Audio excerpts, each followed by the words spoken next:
माये विष्णुमये माया माया विष्णुमया स्वामी अழைக்கின்றாரே நம்ம அண்ணா சாமி அழைக்கின்றாரே. மாயன்மயம் நேயர்கள் அனைவருக்கும் வணக்கம். நான் உங்கள் அபிநயா. இன்னைக்கு வழக்கம் போல யார் இணைந்திருக்காங்க அப்படின்னு பாத்தீங்கன்னா ஸ்ரீ லட்சுமி நரசிம்ம ராமானுஜ ஜீயர் தான் இணைந்திருக்காரு. ஐயா வணக்கம். இன்னைக்கு நாங்க உங்ககிட்ட என்ன விஷயத்த பத்தி பேச போறோம்னு பாத்தீங்கன்னா குரு பயிற்சி 2026க்கான குரு பயிற்சி ஒவ்வொரு ராசிக்கும் எப்படி இருக்கு, அந்த மக்கள் பட்டுட்டு இருந்த கஷ்டம், இந்த இந்த குரு பயிற்சியிலயாவது என் வாழ்க்கை மாறிடாதா, இப்படியாவது நம்ம வாழ்க்கையில சந்தோஷமா இருந்துட மாட்டோமா அப்படின்னு நிறைய பேர் காத்துக்கிட்டு இருக்க டைம் தான் இது. சோ அதை பத்தி தான் நம்ம நிறைய பேச போறோம். அதுக்கு முன்னாடி குரு பயிற்சி நடக்கிறதுனால என்னென்ன நலன்கள் இருக்கு அப்படின்றத ஒரு ஓவராலா மக்களுக்கு சொன்னீங்கன்னா நல்லா இருக்கும் ஐயா. மாயன் மயம் ஆன்மீக அன்பர்களுக்கெல்லாம் என்னுடைய அன்பான ஆசீர்வாதத்தை தெரிவித்துக் கொள்கிறேன். மாயன் மயம் உங்கள் நலன் பொருட்டே இறையருளாலும் குருவருளாலும் தொடர்ந்து மாயன் மயன்ல அமானுஷியம் மட்டுமல்ல சோழி பிரசனமும் பார்த்து வருகிறேன் நீண்ட காலமாக. மாயன் மயனை நீங்க தொடர்ந்து சப்ஸ்கிரைப் பண்ணி ஆதரவு தருவீங்கிற ஒரு நம்பிக்கை எனக்கு எப்பவுமே உண்டு. அந்த வகையில் பார்க்கும் பொழுது ஒரு மனிதனுடைய வாழ்வை பொறுத்தவரை அதீதமான ஒரு நம்பிக்கைங்க.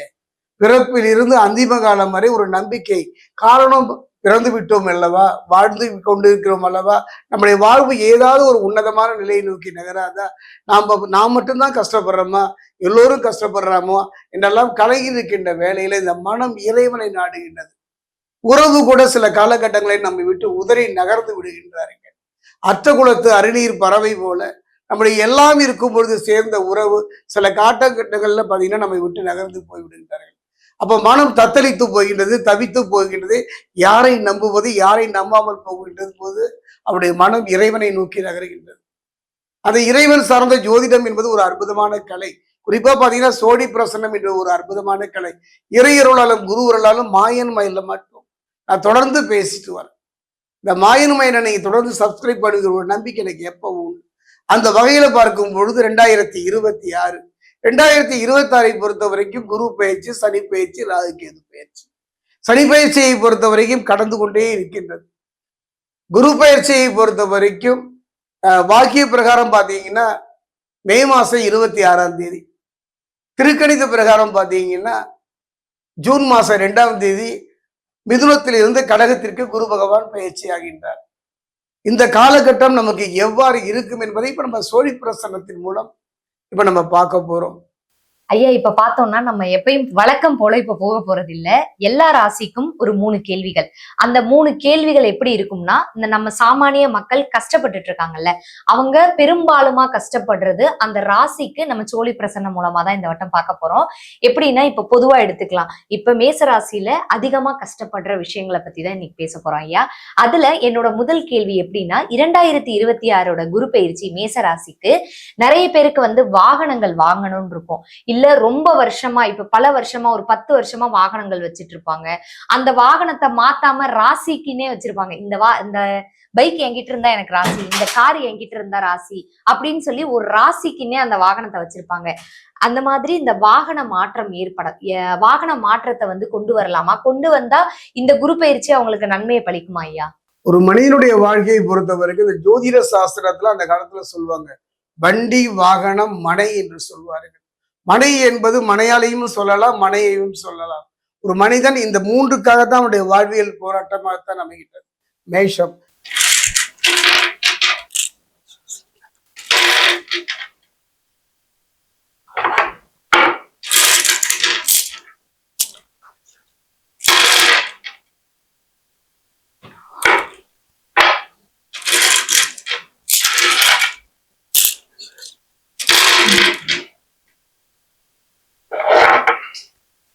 மேஷராசியை பொறுத்த வரைக்கும் இந்த குரு பயிற்சியில குருவினுடைய நிலையை வைத்து மட்டுமே நான் பலன் சொல்ல போவதில்லை. காரணம் என்ன, கொடுப்பவன் குருவாக இருந்தாலும் கூட, பார்ப்பவன் குருவாக இருந்தாலும் கூட, கர்மாவுக்கேற்று பலனை தரக்கூடியவர் யாரோ சரிதானே.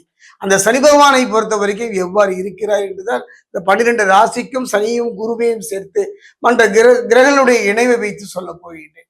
அப்படி பார்த்தோம்னு பார்த்தீங்கன்னா மேஷராசியை பொறுத்த வரைக்கும் சனி பகவானை பொறுத்த வரைக்கும் இந்த காலகட்டத்துல பாத்தீங்கன்னா 7 சனியில விரய சனியாக இருக்கின்றார். அதே நேரம் குருவை பொறுத்த வரைக்கும் 4 சுக குருவாக இருக்கின்றார். இப்படிப்பட்ட சூழ்நிலைகளை பொறுத்த வரைக்கும் இது சற்று கவனமாகத்தான் இருக்க வேண்டும். காரணம் விரய செலவு அல்லவா. அதாவது அதீத ஆசையின் காரணமான தவறான ஒரு தொடர்பு, தவறான ஒரு பழக்க வழக்கங்கள், தவறான ஒரு முயற்சியில் ஈடுபடுவது தவறு.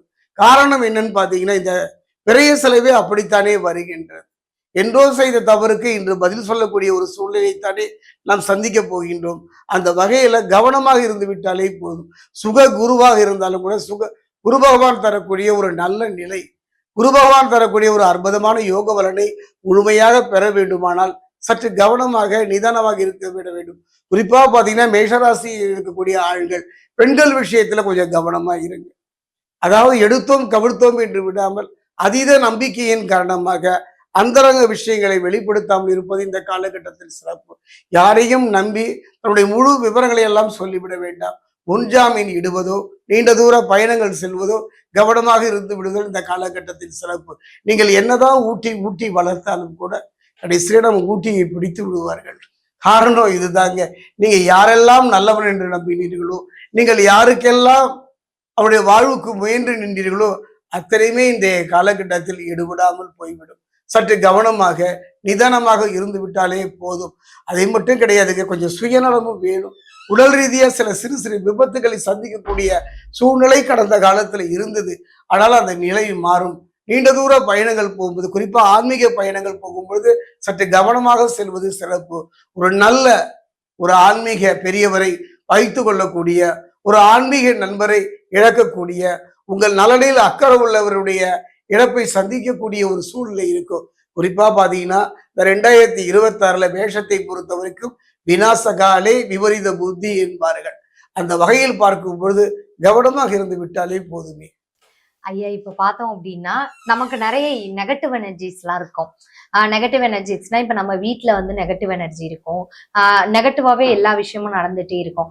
இப்படி தொடர்ந்து நெகட்டிவா நடந்துட்டு இருக்குது இந்த குரு பயிற்சிக்கு அப்புறம் நல்லா இருக்குமா ஐயா? இதுவரை உங்க வாழ்க்கையில எதிர்மறை சிந்தனைகள், எதிர்மறை செயல்கள் அத்தனையுமே கடந்த காலத்தில் சந்தி வைத்தீர்கள்.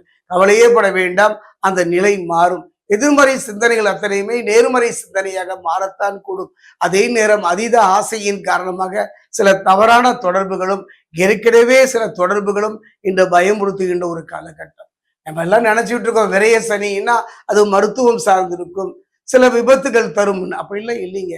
மன ரீதியான சில விரயங்களை தரக்கூடியதுதான். அதாவது நித்திய கண்டம் பூரண ஆயுசு என்பார்கள். கவனமாக இருந்து விடுங்கள், நிதானமாக இருந்து விடுங்கள்.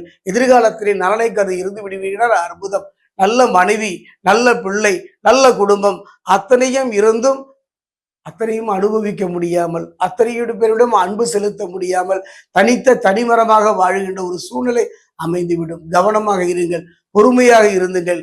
வெற்றி அருகில்தான் உள்ளது. உங்களை பொறுத்த வரைக்கும் எதிரிகளாலோ சத்துருக்களாலோ எந்த காலத்திலும் உங்களை அசைத்து பார்த்து விட முடியாது. அந்த நிலையை குரு இப்ப தருவார்கள்.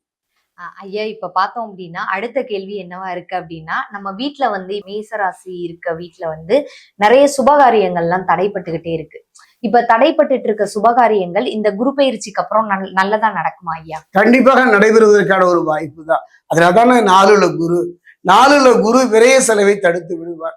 அதே நேரத்துல பாத்தீங்கன்னா குடும்பத்துல தடைபட்டு போன திருமணம், அது காதல் திருமணமோ பெரியவங்க பார்த்து வைத்த திருமணமும் நல்லபடி நடக்கும். சிலர்கள்லாம் திருமணம் நடந்து விவாகரத்து ஆகியிருப்பாருங்க.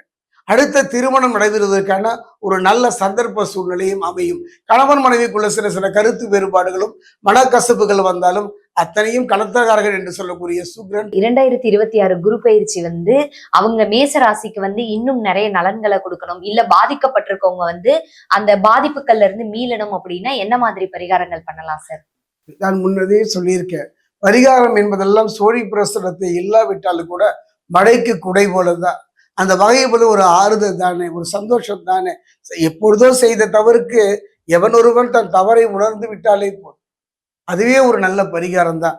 அந்த வகையில் பார்க்கும் பொழுது மேஷராசியை பொறுத்தவரைக்கும் சிலருக்கு பெண் சாபம் இருக்கலாம் என்றுதான் சோழி பிரசனம் சொல்கின்றது. சிலருக்கு சிசு சாபம் இருக்கலாம் என்றுதான் சொல்கின்றது. அந்த வகையில பொறுத்த வரைக்கும் இந்த குரு பயிற்சியை பொறுத்த வரைக்கும் அவர் சுககுருவாக இருப்பதால், குறிப்பா 4ல இருப்பதனால அனைத்து பரிகாரங்களுமே ஒரு தேவதைக்கு செய்தாலே போதும். திருத்தணி பாதசனீஸ்வரர் ஆலயம், அந்த ஆலயம் சென்று சனி பகவானுக்கு அங்க தரக்கூடிய நல்லெண்ணெயை கொண்டு உங்க கையினாலே அபிஷேகம் செய்து வாருங்கள். எத்தனை முறை குச்சனூர் கதவை தட்டுவோம், எத்தனை முறை திருக்கொள்ளிக்காடு செல்வோம், எத்தனை முறை நாம் திருநள்ளாறு செல்வோம். ஒரே ஒரு முறை, இந்த முறை திருத்தணி பாதசனீஸ்வரர் ஆலயம் சென்று மேஷராசிக்கு நின்றுதான் பாருங்களேன், வாழ்வு கண்டிப்பாக முடியும். சனி கொடுப்பதை எவன் தடுப்பான்? ஐயா, நிறைய விஷயங்கள் இப்ப 2026 குரு பெயர்ச்சி வந்து ஒரு மேச ராசியில இருக்கக்கூடிய பிரச்சனைகள், இப்ப நான் கேட்டிருந்தேன், எதிரி வினையான எண்ணங்களா இருக்கட்டும், தடைப்பட்ட சுபகாரியங்கள், இல்ல வந்து வாகன மாறுதல்கள்லாம் அவங்களுக்கு நல்லபடியா அமையுமான்னு கேட்டிருந்தேன். இந்த 3க்குமே வந்து அமையும்னா அமையும், அமையாதுன்னா அமையாது அப்படின்றத ரொம்ப அழகா சொல்லியிருந்தீங்க. ரொம்ப நன்றி ஐயா.